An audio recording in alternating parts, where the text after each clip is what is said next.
Kilagyo ni Igpang paninganak panimbalan ng Espiritu. Amen. Vocare. Ingaus.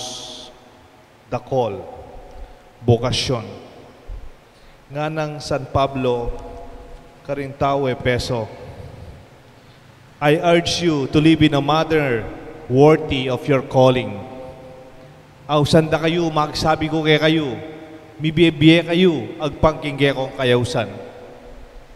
Balang metong kay katamo at ilang kayausan. Balang metong kay katamo, miga kabaldugan imbiyetamo, potang tututuanan tayo, yung kay katamong bukasyon. Metong kang pengare, metong kang tata, metong kang talaturo, metong kong pare, metong kang talasuyo, king kay katamong barangay, o king kay katamong gobyerno, metong kang doktor, o metong kang magobra para karimbale, king miyaliwang paralan, itangan po at intang kayausan king kasalukuyan. The call is always there. It remains. Eya mama ko, dapat tayong pakiramdaman. We should listen to the call. At dapat tayong kilalanan ninyong mamaus. Mupuit ang kilalanan tayong mamaus at balutamong mayaus tamo nga naping Bishop Ambo. It is not enough to listen to the call. We should respond to the call. Sapat balo mo'y mayaus ka, ing maulaga, makapakibat tamo, kingaus. Balo me dapat ing mamaus, mangyena po ngeni, marakal na pong advertisement, madakal nang kukuha keng atensyon mo, keng oras mo, keng panahon mo. Potang mangye, bahalo ning mamaus kaya ka, dapat kilalanan mo, nining mamaus. Potang mga di ka, when you pray, when you have time to pray, when you go to Mass and to church, you enter into communion with the one who calls you. Maging yang malino yung bukasyon mo, potang malalam ka, pamiugnayan kayong mamaus kaya ka. Iti ayam milalako, dapat tayang luguran. King meto nga lugar king Japan, at ilang sa na cluster of islands, the southernmost islands of Japan, ingaus na po Okinawa. Okinawa, Japan, are clusters of islands. Alayo po kita sentro, kalupan in Tokyo, o kaya the modern Osaka. Alalo po ka rin, natsula kitang pekalalam. At ka rin po, at ilang salitang, at ilang metongas, at intang salita, ala karela, de balu. In fact, they are part of those 5 blue zones of the world. Ito sinabi ng lugar tamo, metong yung blue zone, buri sabihan, den tao, mabibiela more than 100 years old. Akit ming matua, 95 ya, magluto ya. Akit ming matua, 92 ya, mamatsandutong. Akit ming matua, 100 years old ya, makyalong ya karenga puna. Long quality life. Elay tang mabiyeng dinalan lang niya ita makialipo. Mabielang magitalang mitam at ilang Diyos, at ilang komunidad, at ilang pamilya. Pero at ilang meto nga biye, anong kaya kita yung biyeda, tuloy-tuloy ya. Eya putot-putot. It's never segmented. Baliya po itang metong salita, alak rin. They do not have in their vocabulary the word retirement. Karela, alang retirement, karengis lang ita. Imbieda metong yamu, tuloy-tuloy yamu. Nyan yung kay, mikakakrisis ta, mag-retire na ako oli. O mag-retire ko maranon. O kaya may kulang ko serbisyo, kulang nga na akong panahon. O kaya kung may katipon, imbieda po, tuloy-tuloy. Actually, kaya ni Pilipinas, makanyan mo naman eh. O tiyo ko nandeng magsasaka. Deng Hortilano. At ina ko nga kasabing Hortilano, retired na akong Hortilano. Anali, may naging akong kalpinterong sabiana, retired na akong kalpintero. Ali, hanggang agyuda. Retired na akong manasan. I am a retired fisherman? No. As long as you can do it, you continue to do it, and you do it with your family and community. Because retirement is a corporate term. It is a term of an organization for hiring. It is an HR, human resource department term. But it's never part of our life to see our calling as a continuation. I can maybe retired officially as a priest. Pwede ko mag-retire as a priest officially from the organization that I'll be not given assignment, but my vocation, my calling, in kayausan ko, pareho yarin. Tuloy-tuloy. I can continue to pray. If I can continue to listen to confessions, if I can still do what I have to do as my calling, then it will give purpose to my life. Before the COVID, I think around November, I met a British man. He retired from London with his Filipina wife, and they stayed here at Decca. Decca is a big subdivision near Clark. It is part of our parish here at the Holy Cross. And I blessed their house.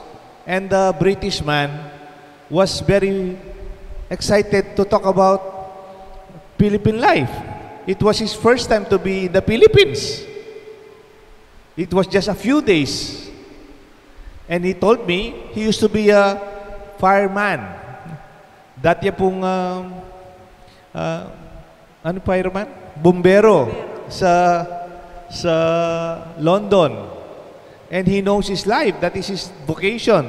That is his calling. That is his way of life for many years.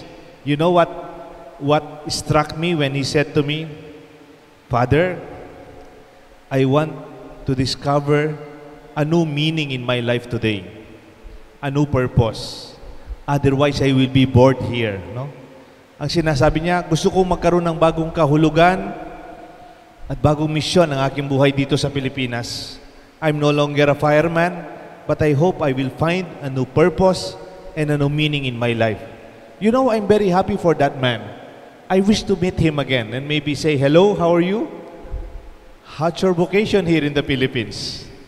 Kasi po, maybe I expected him to call, "Father, where are the pub here?" Or where are the biggest supermarkets? Or where could I find my British supplies? No. He was talking about a beginning of a new purpose. This is calling. When you respond to your call, there is nothing boring. Walang oras, walang araw na sasayang. And this, my dear friends, is what Paul is telling us. I urge you to live in a manner worthy of your vocation, your calling.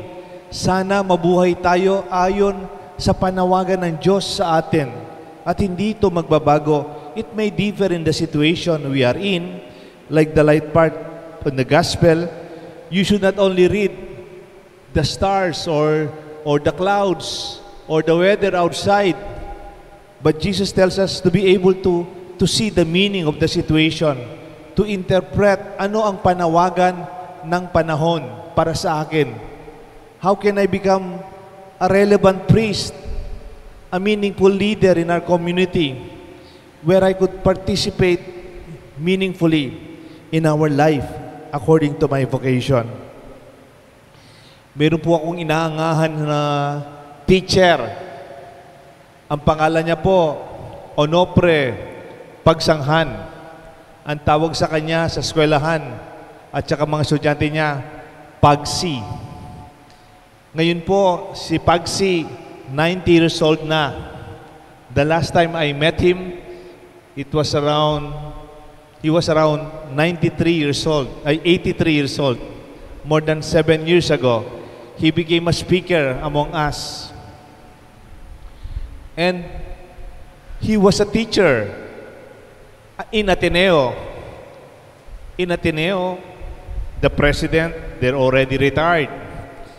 The deans, they are already retired according to the mandate of the school's HR definition of retirement. Pero si Pagsi, he was still hired as a teacher, no longer teaching students, but he was there as a teacher, inspiring young teachers.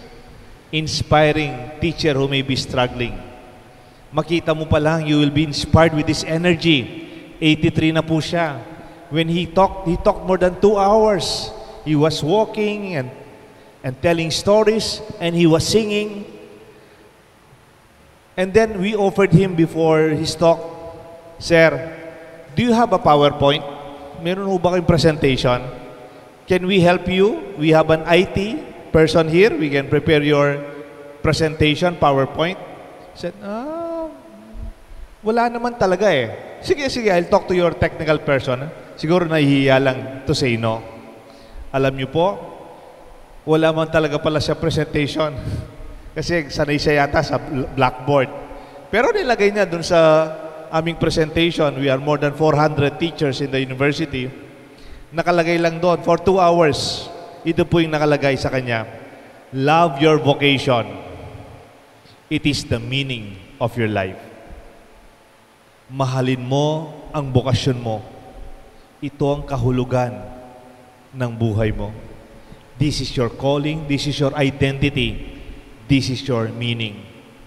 Pag tinalukuran mo ang tawag ng Diyos sa iyo, I doubt if you ever find meaning and purpose in every day.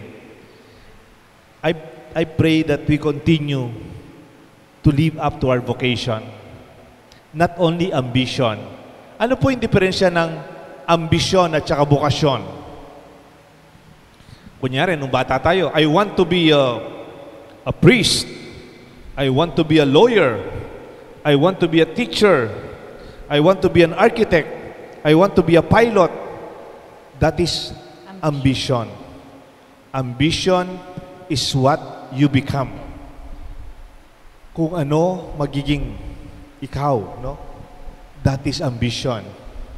And that's beautiful to have an ambition in life. And for students to have their dream and ambition, what they want to become. Pero ano naman po yung bukasyon? Bukasyon, maybe I could say, vocation is what others become because of me. Kung ano ang nagiging ang iba dahil sa akin. If ambition is what I become an engineer, I become a doctor, I become a priest, I become a teacher. What I become, that is ambition. But vocation is what others become because of me. Nang bokasyon hindi po para sa iyo o para sa akin lamang, na sana sa aking pagkapare, sa iyong pagka-teacher, sa ating pagkaroon ng magulang, anong nangyayari sa iba dahil sa atin. May we live in this manner. Sabi pa po ni Saint Paul, live with humility, with gentleness, with patience, bearing with one another through love. Meron po akong kaibigan na nagbigay po ng seminar sa aming mga pare. Taga Iloilo po siya. And she gave us a talk. Ako naman po, ang trabaho ko noon sa mga seminar naming mga pare, sidekick po ako ni Bishop Bobet. Si Bishop Bobet, siya yung in charge sa formation at saka seminar ng mga pare. Ako yung kasama niya sa committee.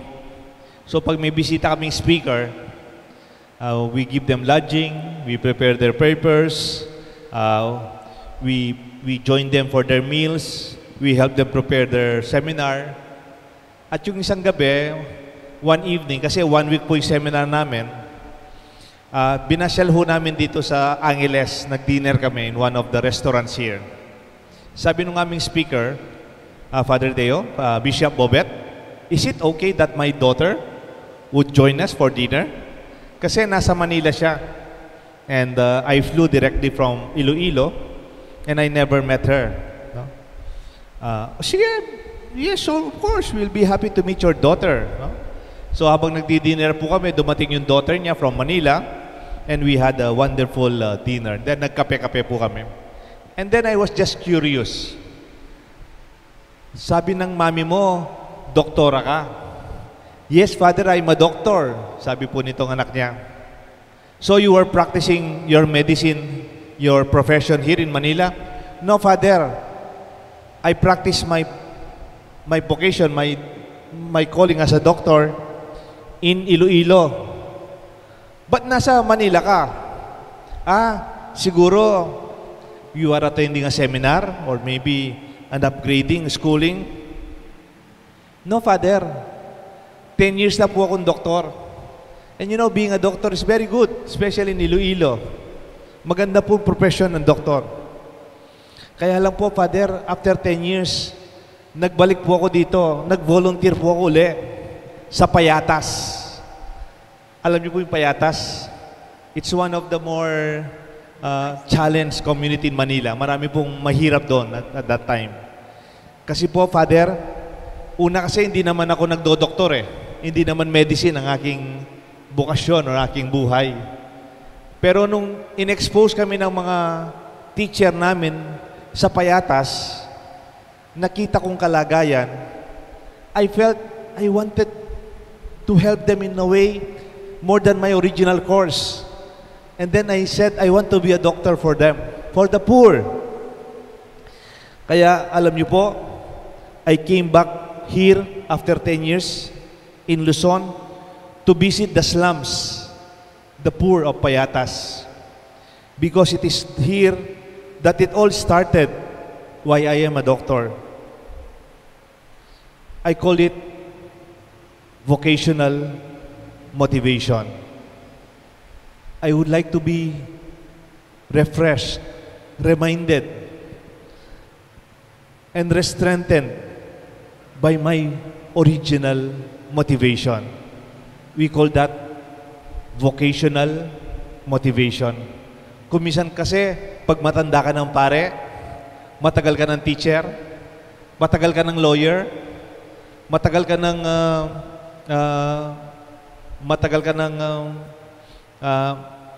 in your profession, matagal ka ng doktor or whatever you're doing, sometimes you begin to take for granted what we celebrated many, many years ago. When we forget our original calling and we get lost about the daily concerns, the urgent concerns, and the different details of life. My dear friends, let us live up to how Paul, who is a prisoner of the Lord, say, I urge you to live in a manner worthy of your vocation. Bibibiyeta mo po ang makayakpang king kakatamong kayausan. Vocare, king lagyuning ikpa, paninganak, panimbanan ng Espiritu. Amen.